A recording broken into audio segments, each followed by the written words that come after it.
Hi, welcome to Realm of the Sacred Roots. I've missed you guys. I've been gone since last year sometime, so it's been a while since I've put a video out. I wanted to fill you in on this video on where I've been, what I've been doing, just give you a little bit of an update, and then talk about the topic at hand. So I hope you stick with me throughout the entire video.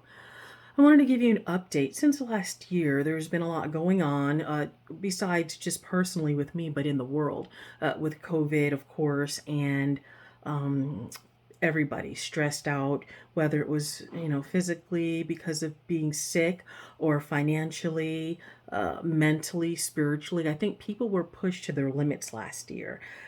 And I needed time away. I needed a little break to refocus and actually uh, see where I was going, what was going on. Me, myself, I always knew I had, this calling. We all have a calling.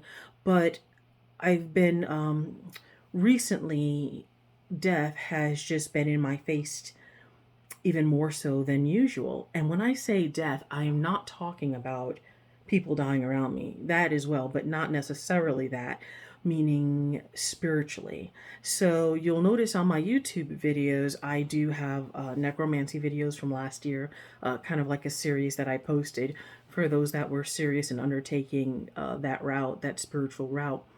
But when I look back on my life, I realized that the signs were there even from when I was young. I would always see skulls here. I would always visualize things like that. I would see um, armies of dead lined up in front of me. I would always see these things and not really knowing what exactly it meant. And I've only recently shared with a couple of friends of mine exactly what I believe it meant for me, but uh, I've accepted finally, and it's taken years, and you think I would have accepted this a long time ago, working with death and feeling death and being around it and being comfortable around it, that I would have accepted this by now. But it's taken a long time. It's taken over 40 years for me to finally accept that that is my walk and my purpose. And doing things like, being a psychopomp and working with those spirits that come to me. I finally accepted that. I know I'm not the only one. Other people have other callings that they have finally accepted. Just because you've known it all these years doesn't mean you've actually accepted that work that you're supposed to do. So that was kind of my first update of me accepting the reality of this is me. Why are the death gods around all the time? Why are these spirits around all the time? Why am I drawn to it? Literally, if you look at my house, it is full of, it looks like a cemetery. It has the columns, it has the angels, it has the urns, it has the tombstones or the plaques that people have had, and I am a caretaker for those things, the ones that were lost, the ones that don't have a home anymore, and I am that caretaker. So this is just who I am, and I've accepted that. So I guess I'm here to encourage you, one, to whatever that calling is, to accept it when it's the right time. Don't run from it, but accept it. That is it. Whatever it is, it is your calling. There's a reason why things keep popping up in front of you. You keep getting different signs. You get different dreams. You had it since you were young. These things are the things that you should pay attention to, and that's what you should be doing. And you'll know it's right once you accept it.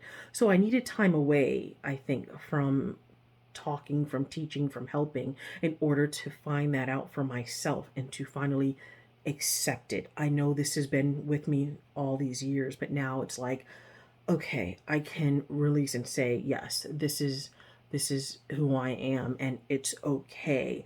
Because people look at things like that negatively, right? If you're associated with death, that means it's dark, and not necessarily. It doesn't mean that. It's like a death and rebirth. It's regeneration. It's a new start. It's not the ending of something, right? It's a journey that we're on. So I think it also depends on your perspective of things. Um, the next thing I wanted to talk about, because as a spiritual advisor or counselor, I really wanted to get that formal training. So I decided to go for an advanced degree in counseling. So I've been busy getting that together, working on that, and I'll continue to do that. So I'm excited about doing that. And I've been mostly trying to focus on me and making sure I'm healthy and I have things down. How can I reach out to help you or anyone else if I'm not grounded, if I'm not centered? And I think that's really important for all of us, especially if you're in a caregiving or a help type of ministry or career. You have to make sure that you're first before anything else. The third thing, which is the reason why I'm here, I wanted to talk to you about today about your word and contracts.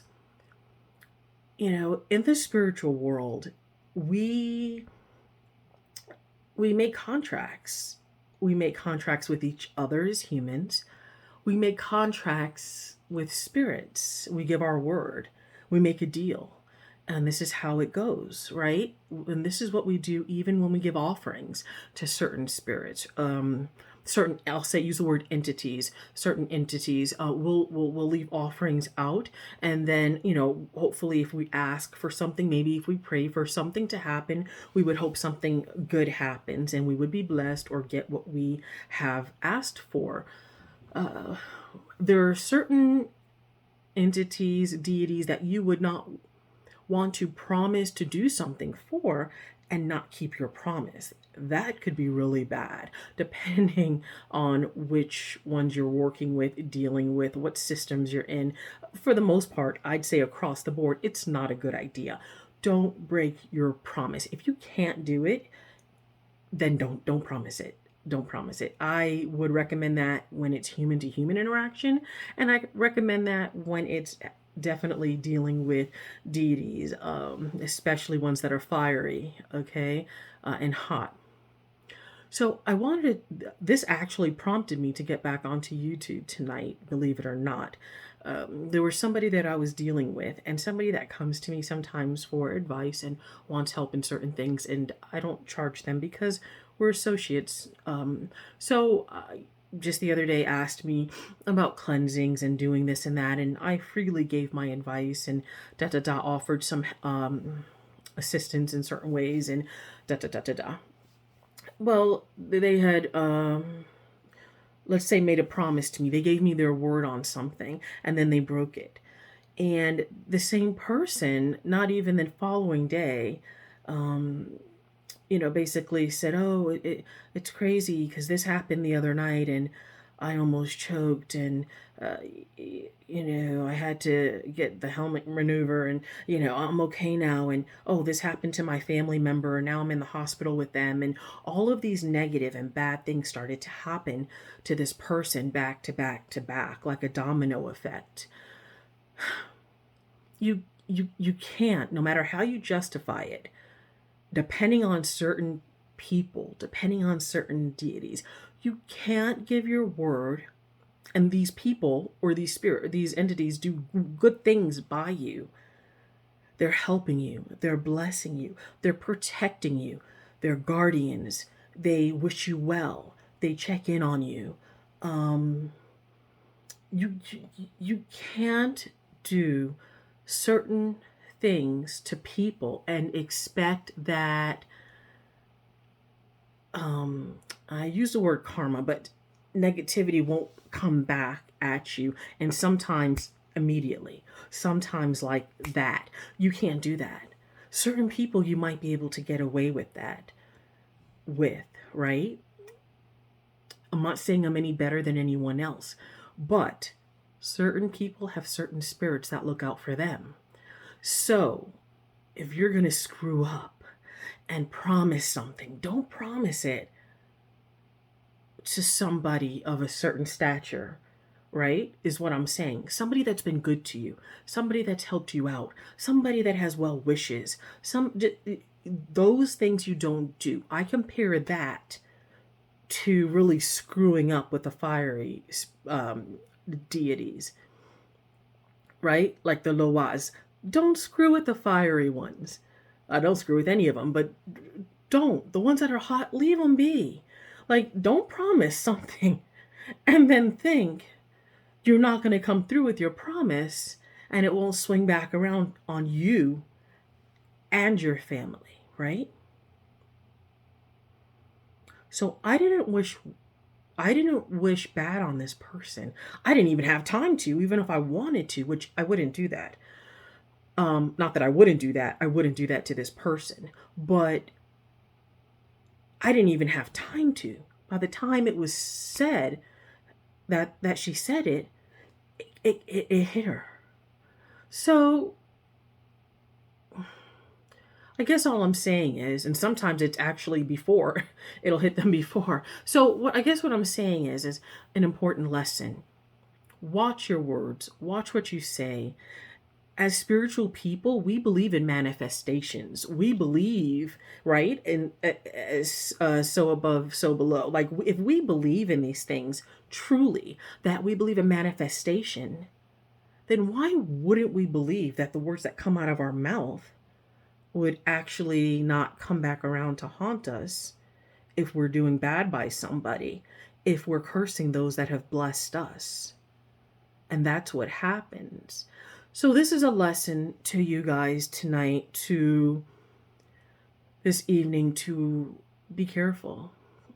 You don't know who you're talking to sometimes. You don't know who you're hurting, which is yourself. Be careful. Don't promise it if you are not sure 100%. Now, things happen. We get that. But be careful.